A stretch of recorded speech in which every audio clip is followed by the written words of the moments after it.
Let's take a moment to learn about how to use Google Docs to create the most important documents you will need as you prepare for your post-secondary life.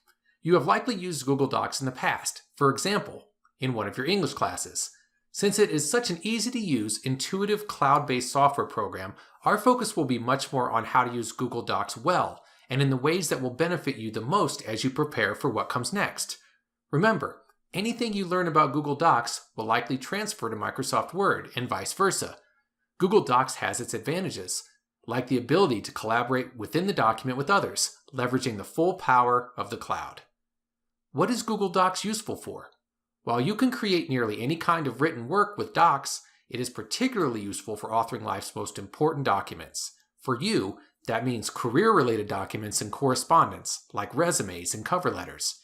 Although technologies like email and instant messaging have taken over a large part of day-to-day communications, there are still some situations for which a formal written document, like a resume, is the only acceptable form of communication. The resume is probably the most important document that every person has to create and keep up to date.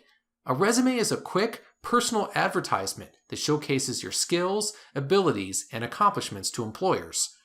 Resumes have been used as part of the job search process for generations. One thing that many job seekers fail to understand, however, is that the purpose of a resume is to land you an interview.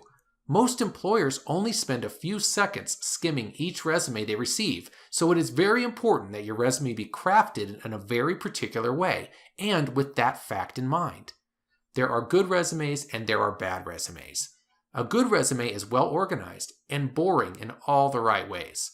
A good resume respects the fact that prospective employers are trying to figure out whom to interview. Nothing more, nothing less. A bad resume may be hard to read, overly wordy, aesthetically displeasing, or wholly incomplete. At its worst, a resume may contain half-truths and/or flat-out lies. It is really important that you understand the do's and don'ts of creating an effective resume that will land you that interview. I would consider these to be the short list of do's and don'ts when it comes to resumes. First and foremost, the contents of your resume should be the truth. Never lie about anything. At the same time, you want to promote the best of your background and past experiences, so you need to be positive and present yourself in the most positive light while staying within the bounds of what is true. Writing a resume isn't really an act of extreme creativity. It is more a sign of how you execute good judgment. Those that follow a proven, tried and true model when creating their resume find more success in the job search. Your resume should not be formatted in a loud or tacky way. It should allow a prospective employer to easily verify that you are qualified so they can offer you that interview. Always focus on making the information the employer cares about easy to find. Do not reveal needless details, like that you have a cat named Fluffy or that you prefer waffle fries to regular fries. Focus on what people care about. Focus on landing the interview. Make sure you watch Domics' Resumes video to get some appreciation for the importance of a resume. In particular, this video highlights the relative importance of a resume to young people. As you are probably aware, young adults often struggle to get started in the working world. Although it may not be relevant to your current job search, a cover letter is another important document that you will likely need when applying for a job.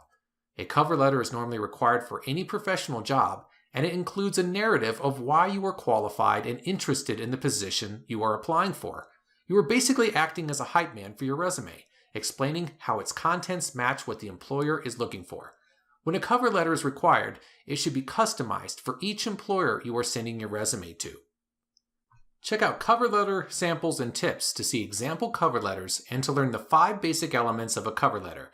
When the time comes for you to have to write a cover letter, this can be a great resource for you. It even includes a downloadable template.